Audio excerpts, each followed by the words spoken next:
Shi Yao? He's not here yet. Yeah. Pen Yu? Not you. Shin Yu, right? Yeah. No, I don't have. Did you turn in assignment 1? I never got it. I put it in the mailbox. You did? I never got it. I have assignment 2 from you, but not assignment 1. I'm pretty sure I put it in Oh, there. okay. It's okay, we'll figure it out. Finlay is not here. Finlay, right? Not you. Sorry. Zikan, you. Lamita. Andy Lee.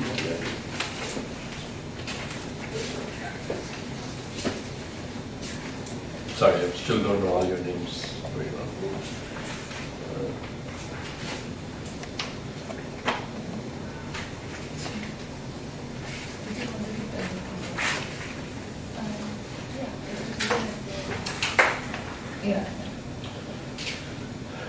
Yeah, I didn't get it. I'm sorry. I didn't see it in my mailbox either. Huh? I take pictures of it. I can print it. Oh, great. Yeah, that would be great actually. Did you email it to me again? No, right? I'm just wondering if I put it in the mailbox and then I emailed you, I think, twice. You did? Yeah. I almost got your email. Well, okay, I'll look at it after the class.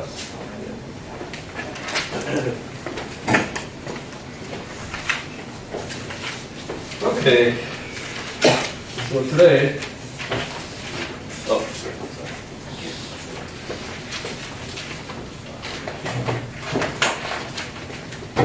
Zoo, Zikan.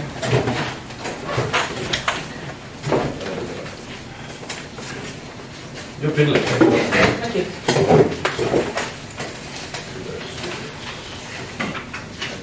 Cheese, right? Cheese.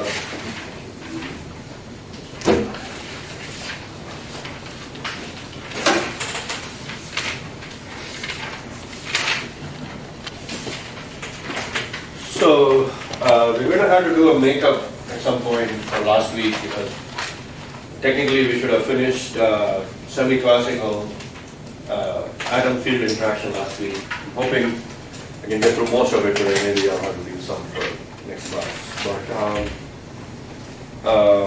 so I'm going to finish that, and then maybe to speed up things, I'll give you for the quantization of the electromagnetic fields, as most of you have probably seen it.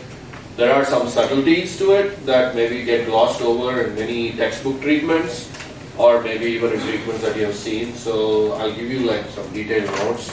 But honestly, to some extent, it's more a formal theory that you need to know at some point in your life, but it's not something you use daily. So hopefully I can speed things up by giving you the written notes from the quantization electromagnetic.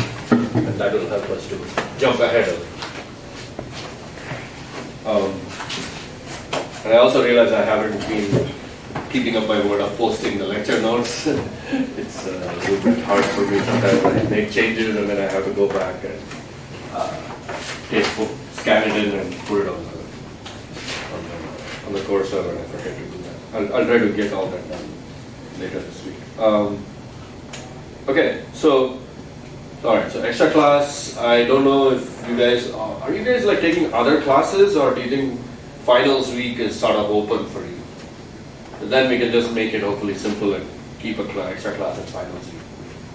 Would that be simplest for everyone? Okay. Anyone who cannot do a class in finals week?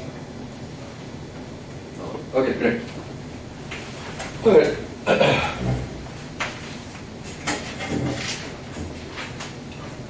Okay, so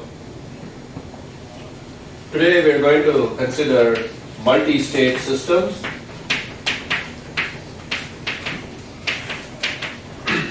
Of different kinds. So the first and sort of simplest or easiest to understand from our discussion of two-level systems is a multi-level system where, say, the state 1 is coupled to many different states, 2, 3, up to maybe k,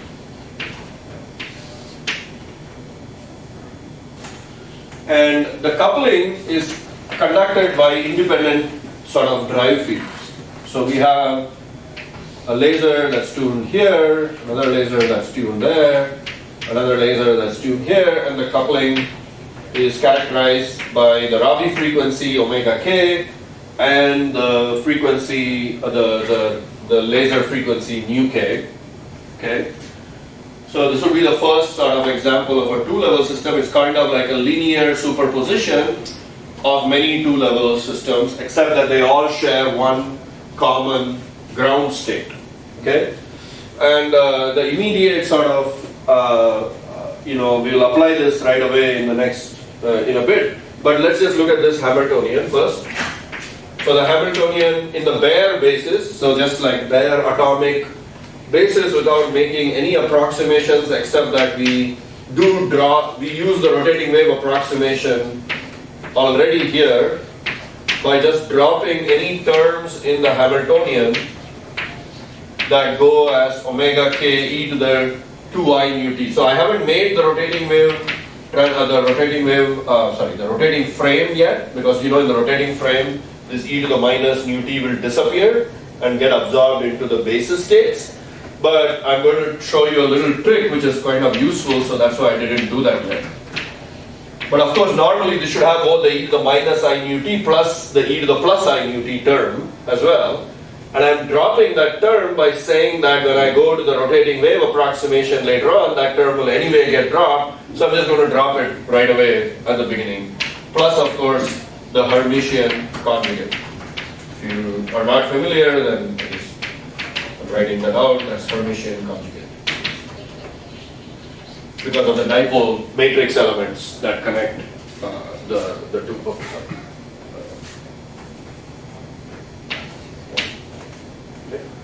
So that's the dipole matrix that connects state 1 to the state k via the Rabi frequency and those terms. So what I've dropped from that is the term that goes as omega k e to the plus I nu t, and in this term I've dropped the term that goes as omega k star e to the minus I nu t. Okay? The reason is because of the rotating wave approximation, which we know we will. So we already applied the rotating wave approximation. The reason I didn't also transform into the rotating frame is it's not quite clear, right? Because we have multiple frequencies here. Right? So what is the rotating frame here? When there was a two-level atom and just one laser frequency, it's very clear, right? You can think of it as, like transforming a frame that's rotating with the one laser field. But now we have a multi-laser sort of system, right? We have like many laser fields here, basically, of different frequencies. Okay? Nu k. So how do we make that transformation? Okay? Well, physically it's a little hard to understand that, but mathematically it's very simple. Okay? So mathematically the idea is you simply write out the Schrodinger equation, right? You know the Schrodinger equation, IH bar d psi over dt equals h times psi. Substitute this guy, you will get a set of equations, C1, C2, C3, up to Ck, in terms of the other guys, and then you simply make the transformations of the rotating frame in the Schrodinger picture. You would just make this rotating frame transformation by taking the state vector psi, writing it in terms of Ck, comma k, Ck of t, comma k, and then you would write that Ck tilde equals Ck e to the I nu k t minus 1. Okay? That's just the analogy to the transformation we made for the two-level atom, right? Essentially, we're just saying that we're substituting a new set of coefficients Ck that will go as Ck e to the minus I nu k t. So mathematically, it's a very straightforward transformation. It's just like an analogy with the two-level atom. But it's not quite clear how this corresponds to the same kind of unitary transformation that we did, or in the rotating frame that we did for the two-level atom. And so now I show you a little trick or a little way to understand that same that same unitary rotating frame transformation. And the trick is that we are now going to use a unitary transformation U, okay, which is, and this trick will be useful in many other situations, and this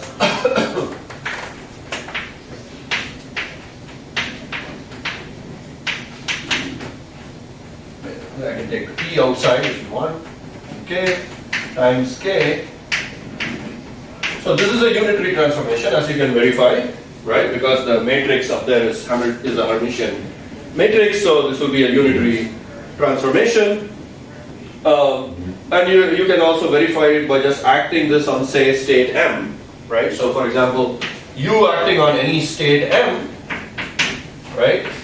E to the minus IT summation over K, so UK. Let's just keep the T inside because I'll forget it somewhere. Okay, acting on any state M, right? You can see because the Hermitian matrix is diagonal, this is effectively the same as just getting e to the minus I nu m t times the state M. So U acting on the state M transforms U again, just like we did here, to a new basis state, which was as e to the minus I nu t. Okay?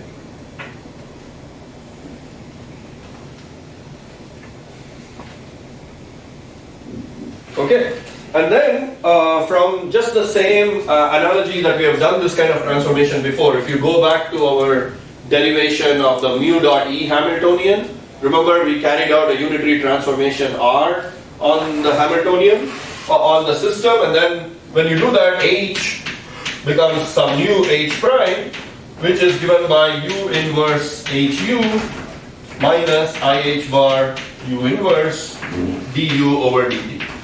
I'm skipping the derivation of this, but it's just like the same derivation we used when we went from the usual P minus EA whole squared over 2m Hamiltonian to the Hamiltonian that goes as mu dot E for the interaction between an atom and an electromagnetic field. We had a very similar situation. That is, we had a unitary transformation that depends on time, and when it does that, the Hamiltonian H prime goes as U inverse HU plus a term that is dependent on the, okay, is this clear, right? So now we can verify that H prime, this new Hamiltonian, will in fact look just like our old situation where by just substituting these guys. So and to see that, maybe I'll just write down the one guy that's new. So this part again, I'm sure you can evaluate, U inverse HU, and then the only term that you have to worry about, which is different, is U inverse du over dt, which you can easily show is just summation over k h bar mu k times k k. Okay. So when I substitute all this back into that expression, I get a new Hamiltonian H prime, which is equal to summation over k h bar times omega k minus mu k.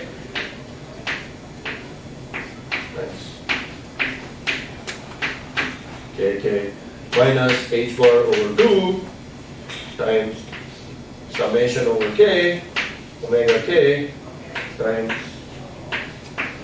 k or 1 so divided by 8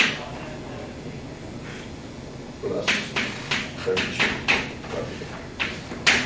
Okay, so that is exactly just like our two-level atom Hamiltonian, generalized to many levels which are addressed by this laser. So there's a term. This is just this is the negative of delta. Delta, remember, is mu minus omega usually. Here it says that this is just the equivalent delta k, which is, or this is minus delta k, where delta k was the detuning nu k minus omega k.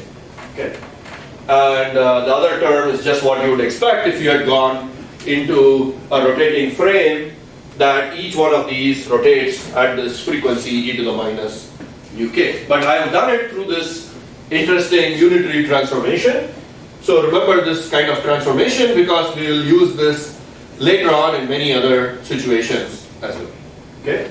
It just looks like a matrix that is got e to the I u k t on all the diagonal terms, and that matrix effectively takes us into a new rotating frame, and this is like a multi-rotating frame, right? Because it's each of the individual basis states is rotating at a different frequency. Okay? So that's just the mathematics of it. Of course, it's a little hard to visualize in the way we could visualize for a two-level atom. It was easy. You just picture yourself rotating with the field. Now you have to imagine yourself rotating with like as many fields as are there in the system. Okay. Okay. So that is just our. That is just to like show you that the final Hamiltonian is very simple, just like for the two-level case. Now I should note that this is only true when each of these individual lasers connects only two of these states, and there is no laser that connects, say, a state up here, or that connects, say, between, say, state 2 and 3, for example. Okay? So all of these, one is resonant with, say, or near resonant with 2, one will be near resonant with 3. Remember, for the rotating wave approximation to be valid, we always had to have that the detunings are small compared to the frequencies of the problem. Okay? So therefore, those detunings all require that the detunings are, say, these guys are near resonant with, say, 3, this guy is near resonant with k, this guy is near resonant with 2, but there are also no lasers that are resonant between between these two atomic transitions, for example. And maybe some of them are forbidden, etc., but maybe some aren't, we don't know, right? So we have to always take care of that. So what I'm trying to say is we don't have a situation where we have one laser like this and maybe some other laser that, say, is driving back down to another state. Let's say there's some other state over here. We don't have another laser that's connecting those two states. Okay?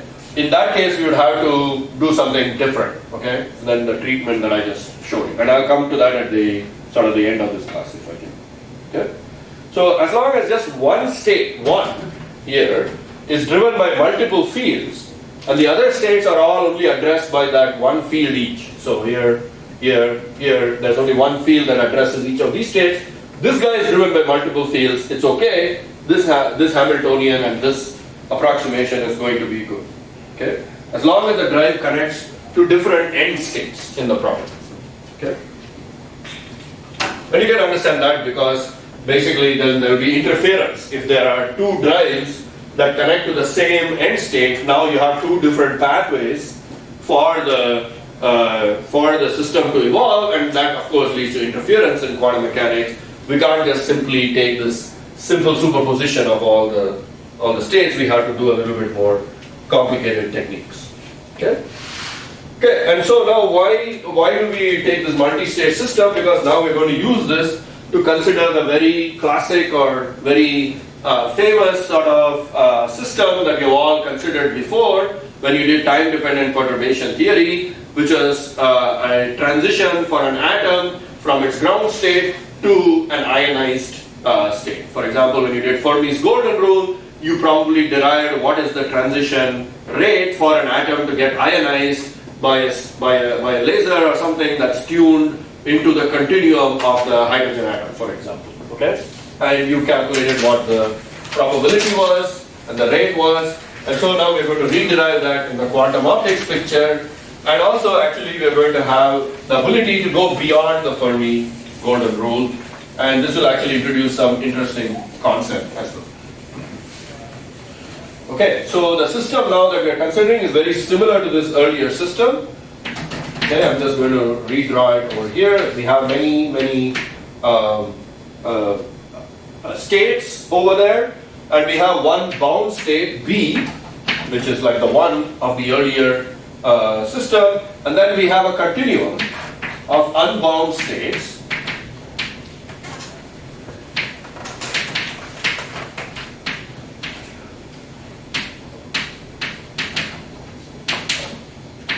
Which are again represented by K.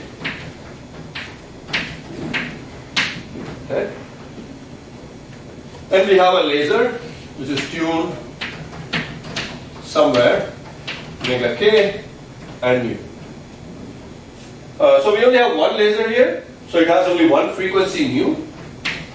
But because it is nearly resonant with all of these different states, or we can think about it as maybe the spread of these continuum states is not large compared to the frequency nu.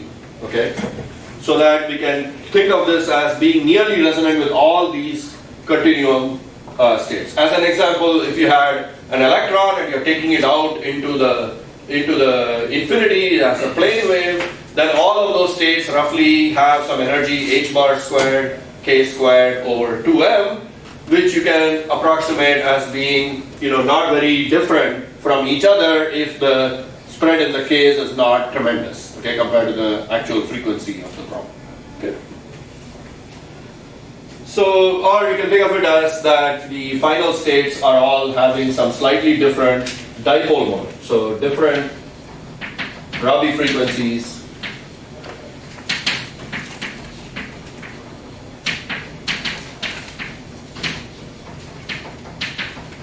omega k, which is proportional to some mu times the bound and k due to the dipole moment being different. Whatever you want, this is the sort of the mathematical problem that we're trying to solve, right? And we will put the unbound states, these continuum, in some quantization box V, and we'll let that box volume eventually go to infinity, so that the states themselves are discrete, and then as we go to the infinite limit, they approach a continuum in that infinite limit. Okay, so that for now we'll be able to just write all this in terms of simple discrete sum. So once again, our Hamiltonian is just k omega k minus mu, which I just wrote on the other side of the board, times kk minus h bar over 2 summation k plus permission.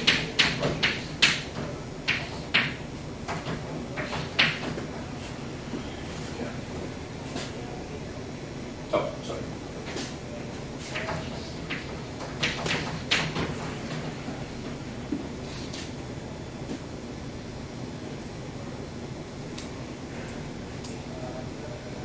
Okay, so now we can, of course, write this into the Schrodinger equation, and we get a set of equations. So first is the equation for the bound state B dot. So, oh, sorry, so I guess I should. You can either, I might write CB dot. Let's put it as C. So, psi now is equal to CB of T times the bound state B plus summation over K CK of T times K. And note that this K here is already in the rotating basis. So in comparison to the bare basis, it rotates at the frequency e to the I mu t. Okay. Okay. So that when I substitute that and use this Hamiltonian, I get a set of coupled equations that I'm going to just skip the steps and write the answer. I times summation over k omega k star over 2 ck, and then ck dot of t is equal to I delta k ck plus I omega k over 2 times. Okay, so that's just by putting it into the Schrodinger equation. I get that. I should also mention that the same problem or the same kind of sort of technique will also show up when we do things like spontaneous emission with the fully quantized electromagnetic field. So we are going to go over this part a little bit slowly so that when we get to the Wigner-Weisskopf treatment, we can use the same kind of mathematics and skip some of these details again. Okay? So it's actually quite an interesting problem, even though it's so straightforward. Okay. So I just take this second equation and I formally integrate it as usual, like we have done many times before. I get I omega k over 2 integral 0 to t cb of t prime e to the minus I delta k t prime minus t dt prime plus we get the initial condition ck of 0 e to the I delta k t. Okay? That's just by taking that and integrating it out. And let's assume that at time 0, that Cv of 0 is equal to 1 and Ck of 0 equal to 0. Okay? So then this term vanishes and we're just left with this term, which we can now take this Ck of t and substitute it back over here into the first equation.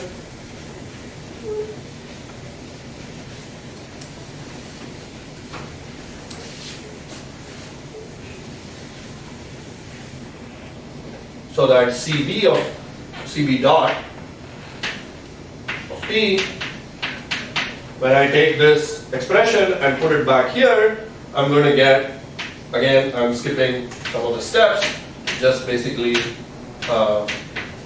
algebra to get that. Omega squared over 4, because this had omega k star over 2, this is omega k over 2, so that gives you omega k squared over 4. And then you get this integral 0 to t Cv of t prime e to the minus I delta k t prime minus t dt prime.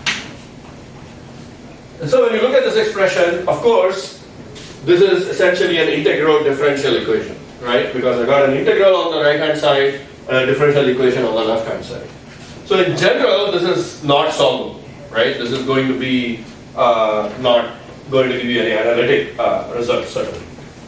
So, and the other thing we noticed, which is very interesting, if you look at this integral, right, what it says is that the current value of the velocity, or I'm sorry, not the velocity, of the derivative of Cv of t, which of course predicts what the value of Cv of t will be in the next instant, delta t, afterwards, is going to depend not only on the current value of Cv of t, right, but on the entire history of the system from time 0 up to the time t. Because this is an integral that accounts for the evolution of Cv of t all the way from time 0 up to the time t. So we call these type of integrals as non-local, or these type of differential equations, or whatever you want to call it, is a non-local differential equation, or non-local. The system basically has memory, as we like to call it. And in fact, sometimes you'll see this referred to as the memory kernel of the system when you look at integral differential equations. So this is basically, it's going to require you to know the entire history of the system all the way from time 0 up to the current time t to know what will happen in the next time step delta t later. Okay? So obviously this is a difficult problem, and as I said, it cannot be solved in general. So what we're going to do now is we're going to make an approximation. Okay? So the first approximation that we're going to make is just knowing, so the approximations.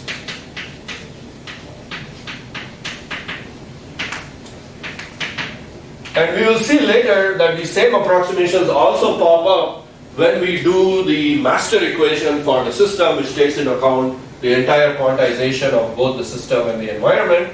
And in that scenario, when we come back to it later on, this same approximation will go under the name the Markov-Born approximation. Okay? Here we are going to see how that occurs in this sort of baby toy model problem. Okay?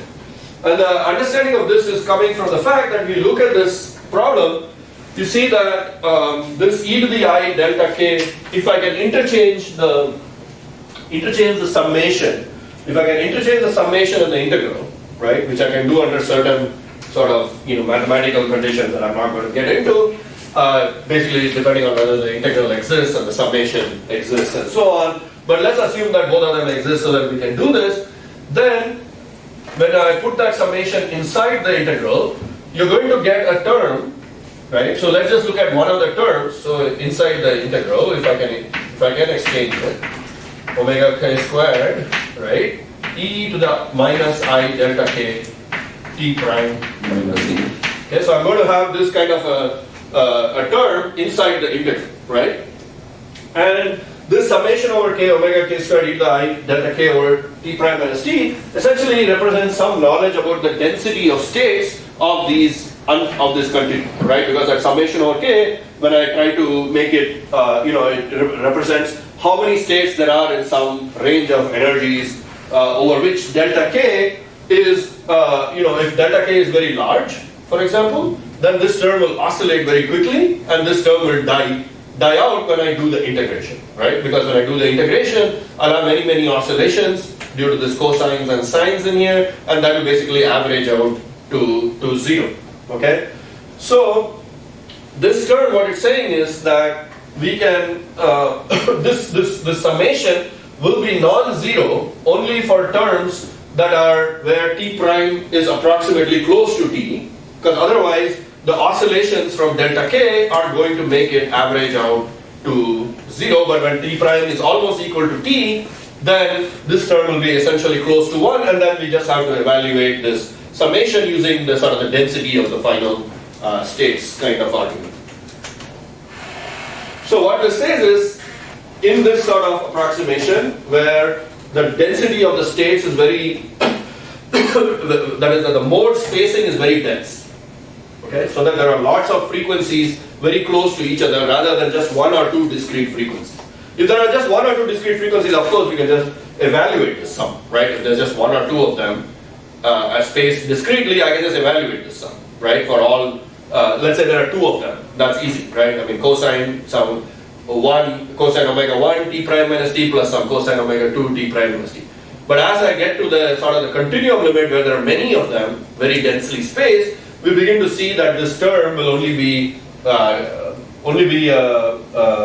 contributing when t prime is close to t. When your t prime is far away from t, then these terms will all start to interfere with each other and give you destructive interference, if you like. Okay. So again, so what I'm going to just write down is term contributes only when t prime is approximately t. And if you're still not convinced, if you have ever, do you remember, have you studied diffraction from an aperture before? From a, or diffraction from a diffraction grating, or diffraction from like a slit or something like that? If you go back to that argument, when you do diffraction from an aperture, like this is the aperture, right? And then you end up finding that this guy looks like a sinc function, right? This summation over all these different phasors, as we call them, is almost identical to that scenario. So go back and look at that if you have never looked at it, or I can give you a little handout on that. But basically the idea is exactly the same. So basically this term will only be non-vanishing or will be strong when t prime, that is the phase difference between these phasors, is almost equal to 0. Okay? So this is just a sum over phasors, and the phasors all have to have nearly the same phase or be almost 0 phase for there to be constructive interference. And if there are many of them, and that is true in the diffraction case, you can think of the slit as being divided into small little little phasors. And if there are many of them, all of nearly slightly different frequency, or slightly different angle between them, then immediately the term will vanish very quickly to either side of that. So in fact, you can, in some kind of continuum limit, make this infinitely peaked and become into a delta function, as you'll see, when t prime is equal to t. Okay, and will go to 0 when t prime not equal to t. So if you've never seen that, maybe I can give you guys a handout for that later on. Okay, so that's the first part. Okay, that is and this already is the statement of the Markov approximation.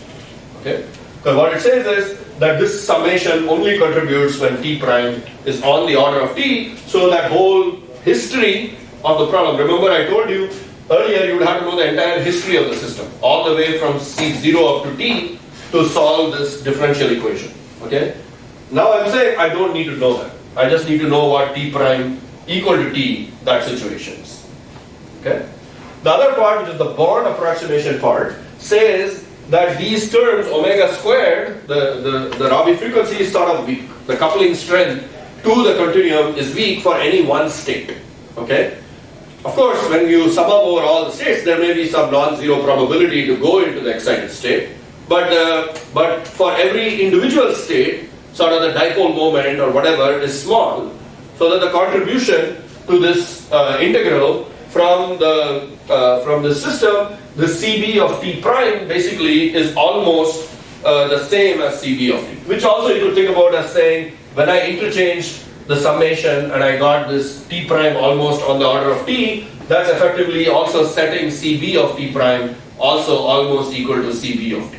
Okay? So they're connected together, which I can only explain in more detail when we get to the Markov board approximation. But so basically what I'm saying is coupling strength is weak.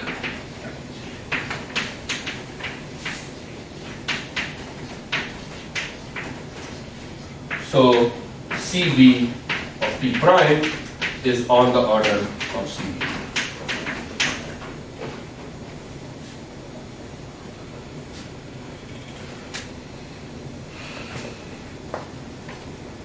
For those values where this integral is actually negligible, is actually have a contribution. Okay.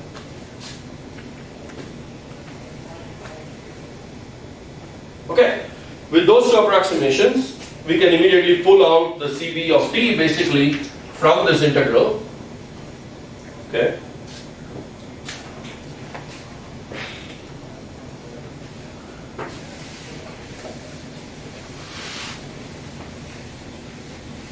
So with those two assumptions, let's see what that does. Here I pull out the CB of t. So I get CB dot of t is equal to minus summation over k omega squared over 4 times CB of t.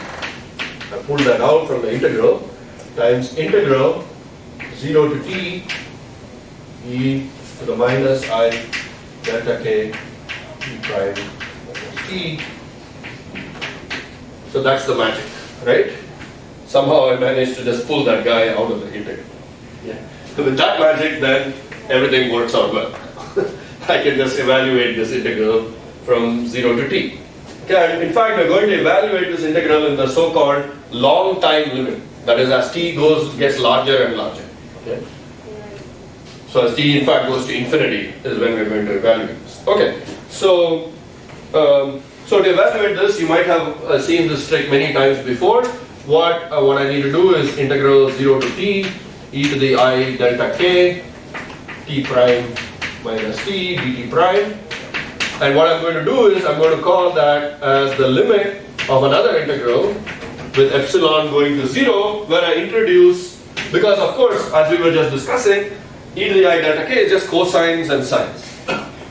So trying to evaluate that is a little bit tricky, because depending on the time t, you don't know whether you've evaluated an even number of periods or an odd number of periods and so on. So you might get into some trouble if you don't know how to evaluate this before. So what we do is we introduce an imaginary term with this plus I epsilon. Okay. There is a minus sign somewhere? Oh, it's a minus sign. Okay, because it's a minus sign here, I put a minus sign here too. So that basically you can see what's happening, right? I have minus sign, that gives a plus sign, and then the I squared gives another minus sign, right? So this becomes e to the minus epsilon times t, okay? So that's going to decay as time gets larger. Okay, dt prime, and then I'll take the limit of epsilon going to 0. Once again, this trick works because we can interchange these limits and integrals only when these integrals exist, right? So there's a little bit of mathematical, sweeping under the rug whether this integral even exists. That has not been proved. Okay, but all right. Again, as I said, I'm ignoring all those subtleties. So I'm just this is easy to evaluate. Limit epsilon going to 0. This is e to the minus I delta k minus I epsilon, sorry, times t minus 1 divided by minus I delta k minus I epsilon, and then there is a term which goes as outside e to the plus I delta k t prime over t.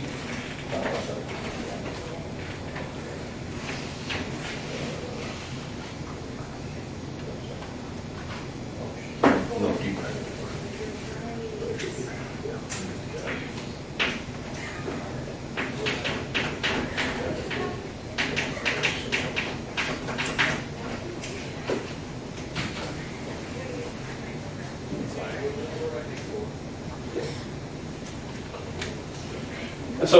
So when I put that in here, this term becomes 1, and then this term becomes e to the I delta k minus epsilon.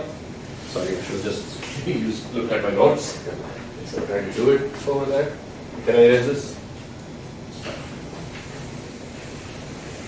Okay, again, it's just some mathematics, and the mathematics is that there is this famous sort of identity, which if you have not known, again, I'll give you the proof of the identity in the notes, which says that, so this term over here, which is limit epsilon going to 0, and now when I take that in there, it's going to be 1 minus e to the I delta k minus I epsilon times t divided by the denominator delta k minus I epsilon. And then the plus I, the minus I in the denominator just becomes a plus I in the numerator. This guy is actually well known to be this in the long time limit, especially basically. So there is this as t also goes to infinity. So this is the identity that I'm just writing down. Pi times delta of delta k, where this delta is the delta function plus I times the principal value of this guy 1 over delta k. Okay? And I can give you a little handout if you have not seen this identity before. As you probably know, whenever you see delta functions and principal values, essentially they mean that these all represent what would happen to some function f of t, that if you multiplied it, or f of, in this case, delta k, if you multiplied it on the right hand side and evaluated that, then that's what would be the effect of this particular integral. So basically you have to think of this as being multiplied by some d delta k, f of delta k, and then on the right hand side the same thing, and then we are evaluating what happens to the system in this situation. Okay. So what we have therefore shown, now if you look at this, right, so if I substitute all this back into the original differential equation which was over here, remember that was the 0 to t, this term that I was trying to evaluate, okay, and I've just shown that that guy basically in the limit of this epsilon going to 0 and the long time limit when t goes to infinity, if I substitute that all back, I get Cb dot of t is equal to minus summation over k omega k squared over 4 Cb of t. And now in this long time limit, I get that this term over here is pi to the delta function of delta k plus I pi I times principal value of 1 over delta. If you're not familiar with principal value, basically what it means is if you integrate along the delta k axis, then basically you have to look at the point where this where delta k goes to 0, or this integrand basically goes, and you have to basically integrate up to from minus infinity to some minus epsilon, then plus epsilon up to plus infinity. And you basically skip the singular point. And then you take the limit of epsilon again going to 0. That is the principal value of that integral. Familiar with this principal value, everyone? If not, okay, this is what it means. And all it's saying, if you look now at this term, right? So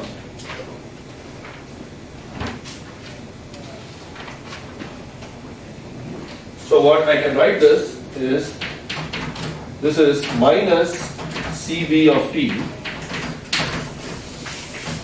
And I should have probably just written it that way so that you could see it clearly. Is pi over 4 over k squared delta mu minus omega k plus a term which is going as I summation over k omega k squared 4 times principal value 1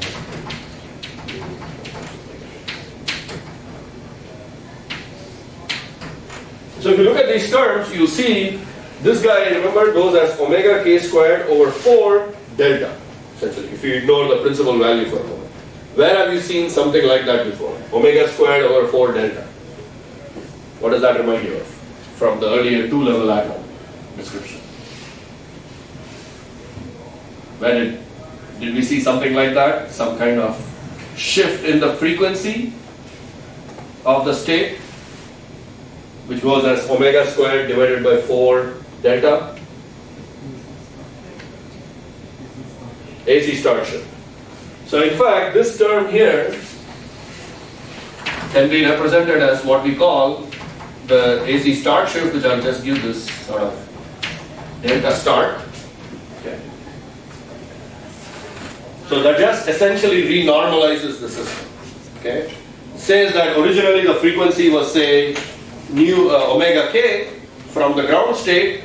Now that is shifted by the AC start shift by some amount which goes as omega squared over 4 delta. Okay? And the reason for the principal value is, of course, when things are actually on resonance, which might happen when you have a system with many states. Okay? So remember, because the system is very dense, so there are, if you think about it in like sort of frequency space, you can think about it as, here is, say, the laser nu, right? And then here is sort of the continuum states with some, spread in frequency. So these are the continuum states.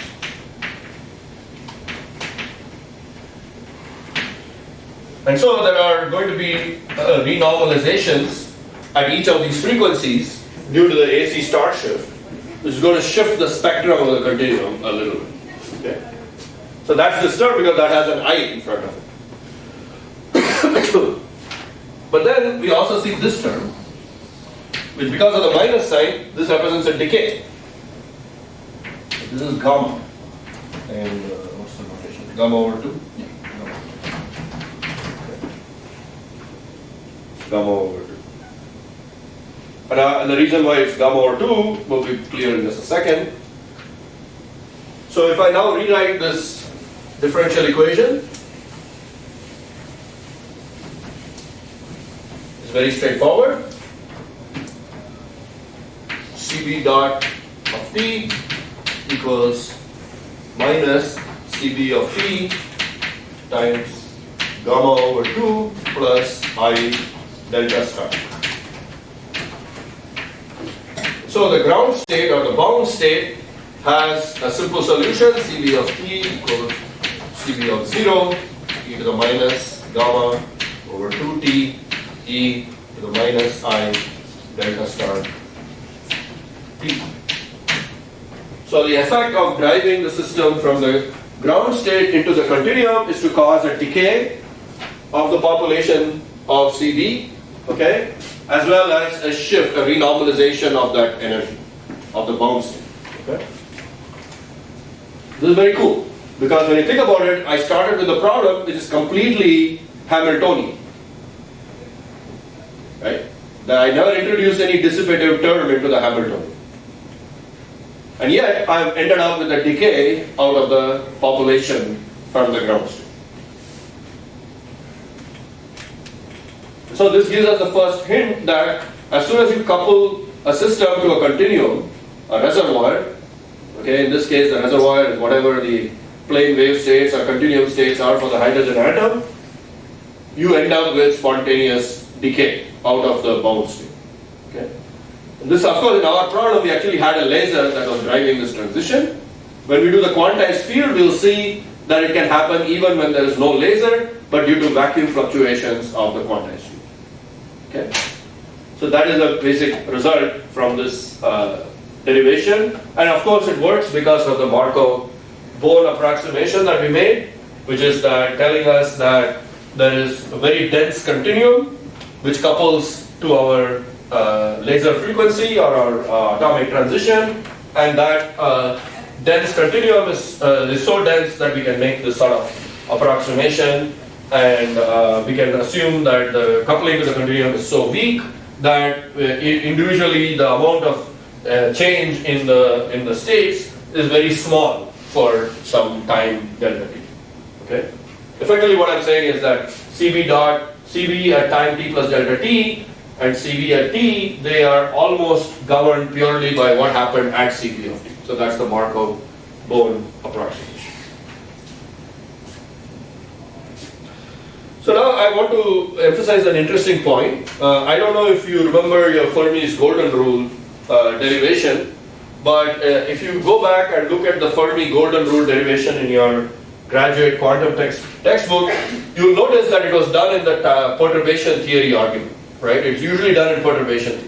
And one of the things that you have to do when you do the perturbation theory is to say that all of this only applies when t, that is the time of evolution of the system, is small. Meaning, we don't let the system evolve very long. Because if we did, then there would be big changes in the amplitude, and that would deviate from the perturbation theory argument. Because perturbation theory is there's only small changes in the system, in the amplitudes, and we're just measuring that small change. Okay? So essentially the Fermi's golden rule, and I should point, and so if it's not clear, this gamma over here is the same result that you get from Fermi's golden rule. So if you don't believe me, I'll just quickly write that down here. So here is an aside for showing you that these gammas are the same that you get from Fermi's golden rule. Okay.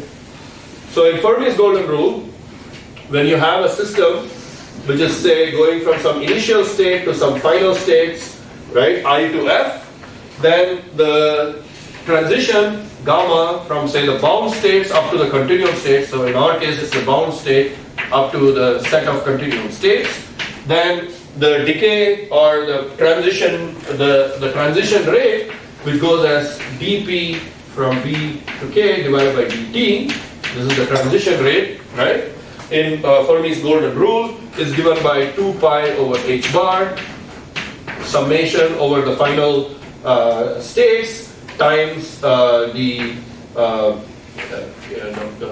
final state, interaction to the initial state whole squared, and times some density of states for the final states, right?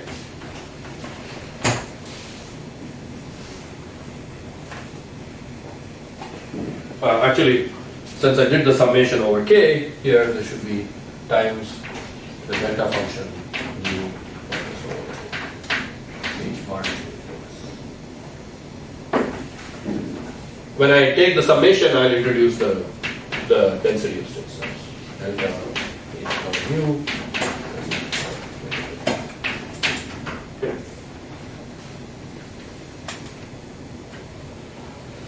Because essentially what we are doing is that we are introducing a perturbation, right? The perturbation is this field, omega. So if you look what our H naught and H interaction are, if I go back to the original Hamiltonian, which I've erased at this point, but the H naught for the system is the original summation H bar omega k minus mu times k, that would have been the original Hamiltonian, and then the interaction term would be summation h bar omega k over 2 times k times b plus transition. So that would be our application of Fermi's golden rule to our system. Okay. That's right. Okay. So this result, basically what I'm trying to say is this result, the Fermi's golden rule, was derived in the assumption that time t is short.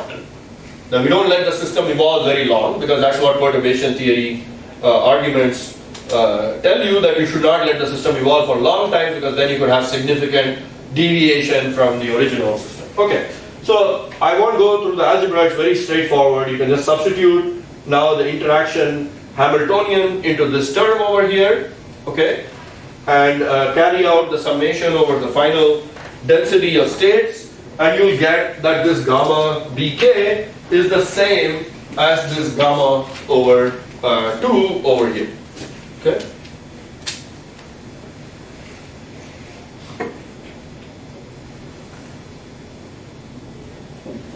Yeah. So gamma bk, you will find, will be identical to the gamma over 2 that I just derived on the other side over there. Okay? And you can do that just by substituting this back into this, and you'll see that it works out the same. The only thing you have to remember is when you have a delta h bar nu minus nu omega k, if you want to convert that to delta nu minus omega k, which is what is over there, you have to divide by h bar. Okay, because for delta functions, when you have some scale factor, you have to divide by the scale factor to get them. So that will take care of an extra factor of delta. So I'm not going through the algebra, but you can substitute it and verify for yourself. So this is very interesting. So remember, to get this result here, I had to take the limit t going to infinity. And yet, the Fermi's golden rule says don't let t go to infinity, keep t very small, because that's when perturbation theory works. Yet somehow the two results are the same. Okay? And the reason for that basically comes from, again, the Markov-Born approximation. Essentially what we have said here is that the Markov-Born approximation, the continuum states have no memory of the earlier time, right? Basically what we have said is that this integral can be approximated as though it only occurred locally in time. We don't have to worry about what happened at very early times. So therefore the decay rate that was true at early times is also true at later times in this approximation. Because it's basically like it has no memory. It doesn't care what happened at early times, what happened at later times, everything is the same. Okay? So that's why the Fermi's golden rule, which only applies for the short times, also applies at times t much greater than 0 or going to infinity. Okay? So that's the result of the Markov-Born approximation. Yeah? It is a interesting question. So in the experiment, how do you control the gamma and the delta stuff separately? How do you control them separately? That's a good question. I mean, I think that I think basically typically what happens in an experiment is you kind of like adjust your laser to stay resonant with your transition. Okay. So also you'll see that this result is omega squared over 4 delta once again. Yes. So unless your omega is very large, this change in the energy is going to be quite small compared to the decay gamma, right? Okay. So, but yeah, in principle, you could go out of resonance with the system, and then you would, of course, this guy would change, right? Because this assumes sort of that it's resonant with the transitions, or at least that there are some. Basically, you can think of it this way: you have a continuum of states. When you turn on the laser, all of these states are going to shift, but hopefully there'll still be one state that comes in that's still close to continuum and satisfies this nu minus omega k thing, right? The density of states is relatively flat, so it doesn't change much over the by renormalizing all the energies. The density variation with the frequency, because of course when I evaluate the sum over k, I'll get, instead of the delta function, I'll get a density of states, right? And what I'm trying to say is that the density of states is relatively smooth with frequency. If it changed a lot, if there was a lot of huge variations, then of course the renormalization of the frequency would also affect exactly what density of state that I saw. So then it could become a complicated problem or whatever, and maybe some of these approximations will break down. Okay? We are assuming that things are very smooth and weak and well behaved and all these things to make these approximations. And as soon as those things break down, maybe you have a system where there is some, instead of just this smooth density of states, maybe there is some something weird that happens. For example, the electron, once it's out there, suddenly gets captured by some other defect or something else. Now it's no longer in this nice continuum of states. So those are all various situations that you could encounter in a real experiment or a real life. But this is the theoretical way of trying to treat it for the easy case. We like these easy cases because then we can look at the more hard cases later on. And I mean, also you can see, because the detuning delta k, right, is going to be negative on this side, positive on that side. So the sum over all the density of states, or when you put a density of states here and calculate it, it's going to average out almost to 0. So the overall sort of shift in the energy is going to kind of be quite small. Again, assuming everything is smooth and nice and all that. Yeah. So yeah, that's the one difference, right? Because this guy goes at 1 over nu minus omega k, the detuning, so the sign of the detuning actually matters for this one. Yeah. So usually we just drop it or assume that we renormalize the bare frequency to some small value. It is hard to control individually each of them.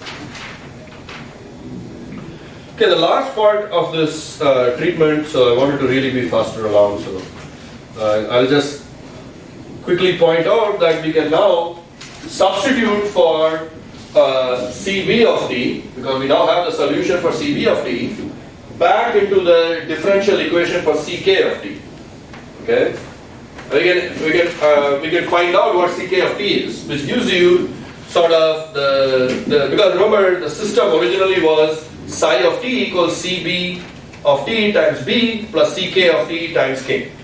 Okay, and so at long times, right? Presumably for long times, Cb of t is going to decay away to 0, right? Because of the decay constant. So eventually this guy will vanish, and everything will be in some Ck of t, some superposition of all the continuum states. And so using this treatment, you can actually evaluate what this superposition looks like. So again, I'll just quickly sketch the result. So if you go back and put Ck of t in, okay, it goes as I omega k over 2, 0 to t, Cv of 0, e to the minus gamma t prime over 2 times e to the minus I delta k t prime minus 2.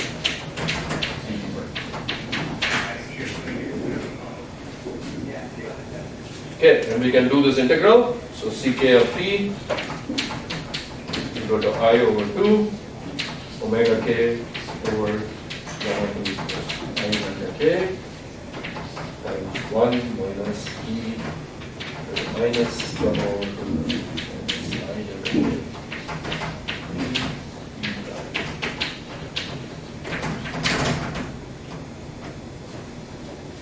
So the system now, which is in a superposition of the ground and the excited states, the state vector at long times,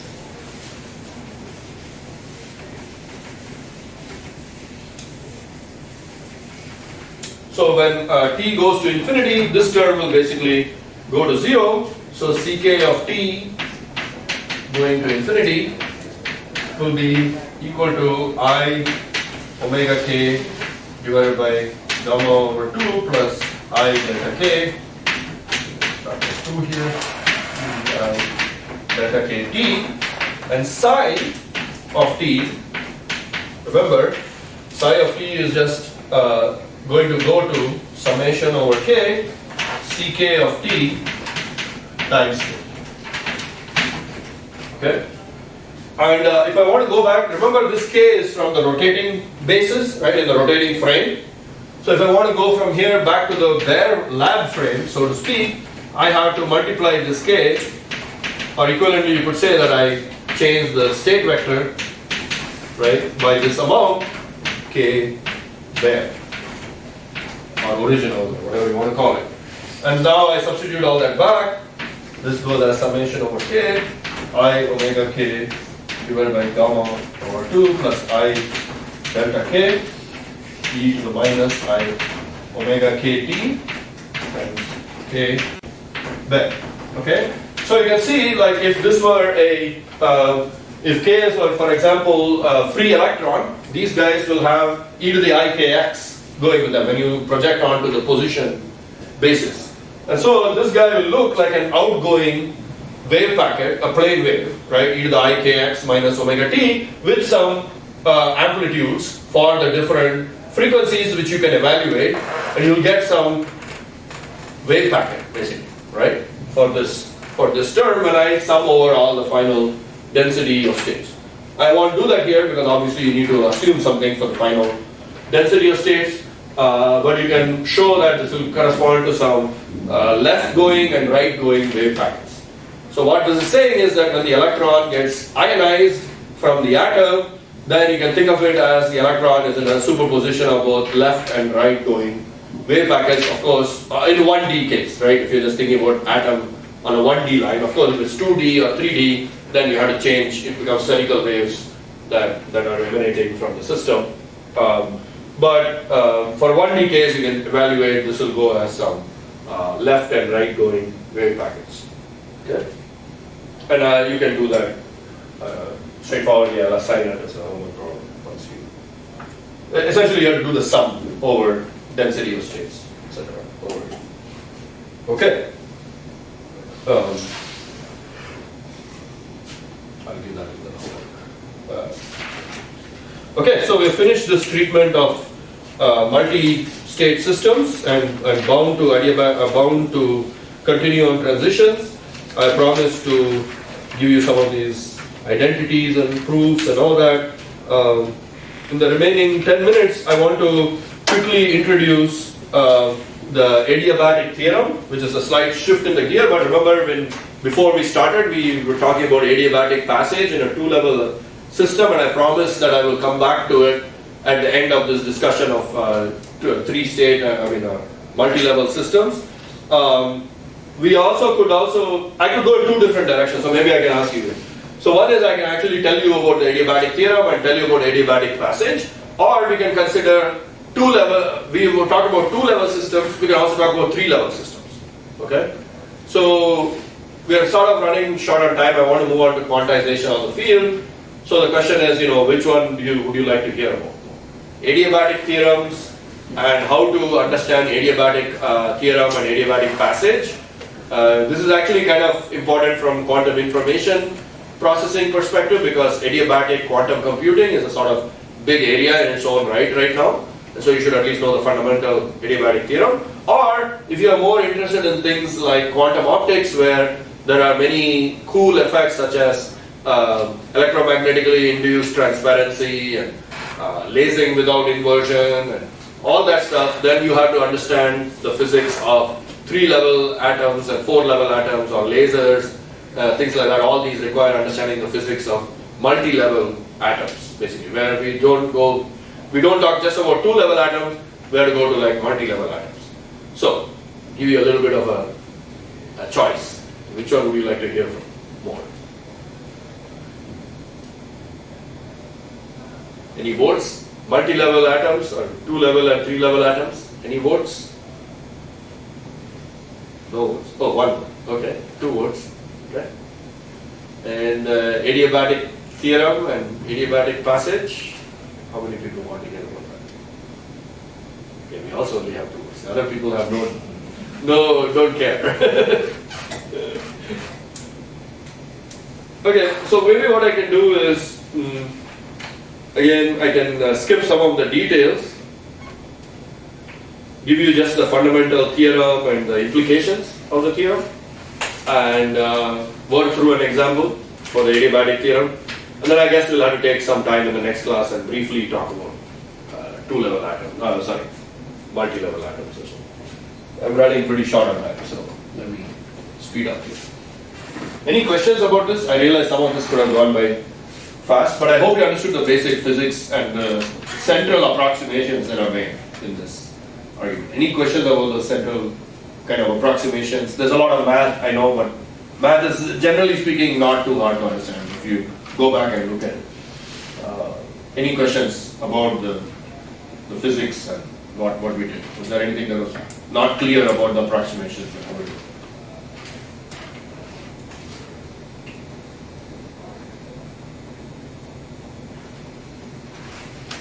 I don't get it.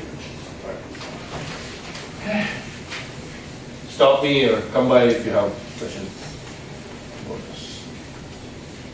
Maybe one of the homework problems help you do.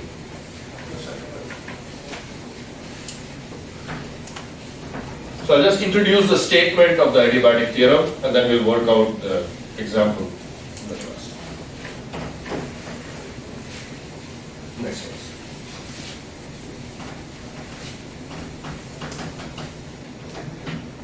Okay.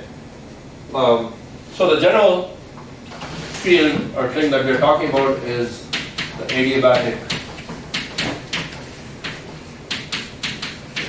theorem and adiabatic processes.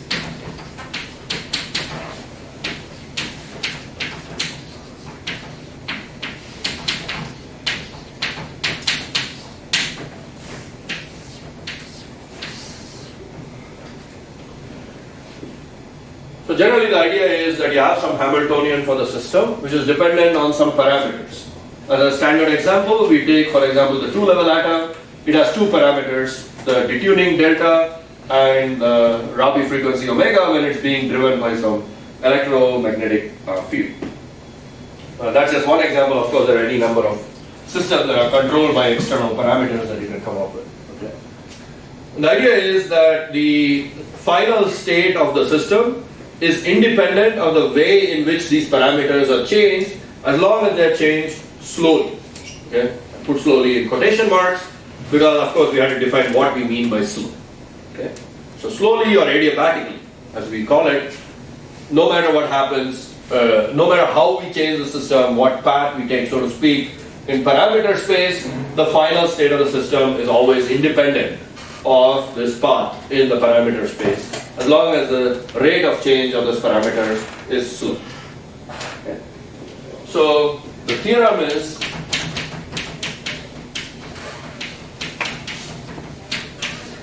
simple to state. The evolution in a finite, in an n-dimensional Hilbert space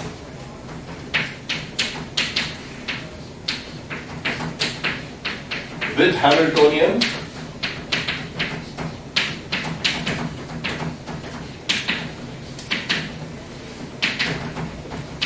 H, which is a function of some set of parameters alpha of t. Okay, I put the alpha in these curly brackets to represent there could be more than one, but typically we just take one because that's easy to follow. More general statements of the theorem can be found in various quantum textbooks, where alpha of t are parameters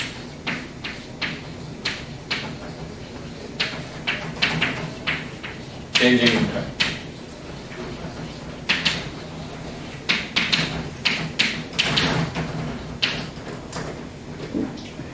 So for each time t,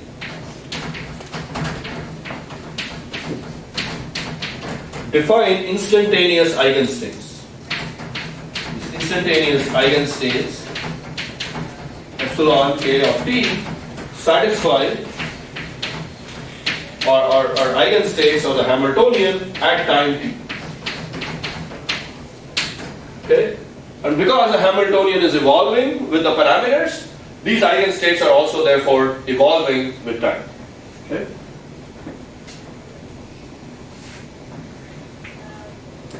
Then, for if h, the statement says that if h of t, if the system starts in, if system say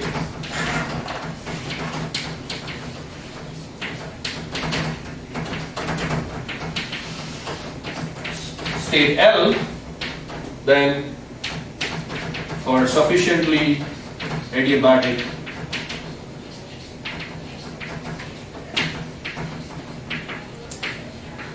changes of parameters, system stays in epsilon m. But of course, epsilon L now is evolving with time, with the Hamiltonian. Okay? But as long as the changes are adiabatic, the system stays in that state epsilon M. Okay?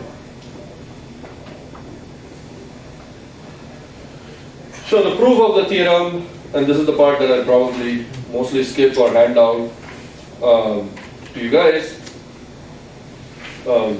is quite straightforward.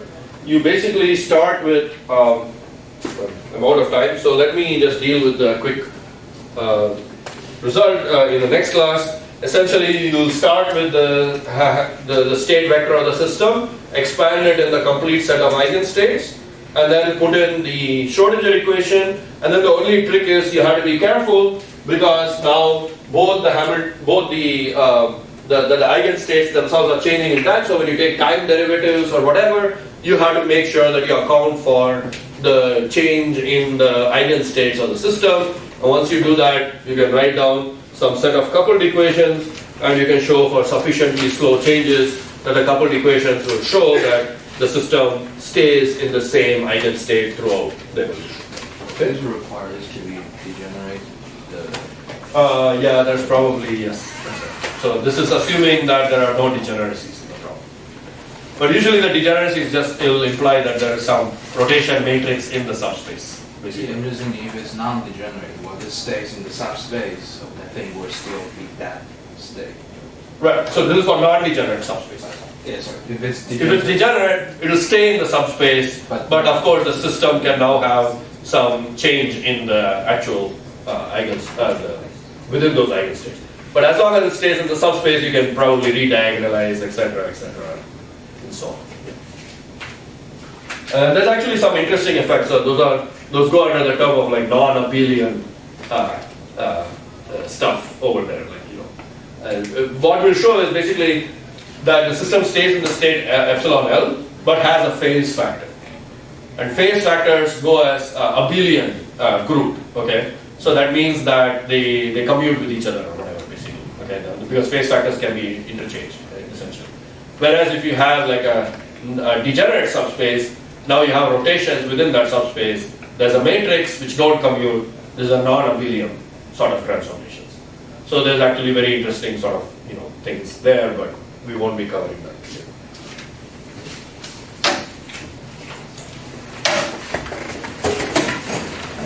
Any more homeworks?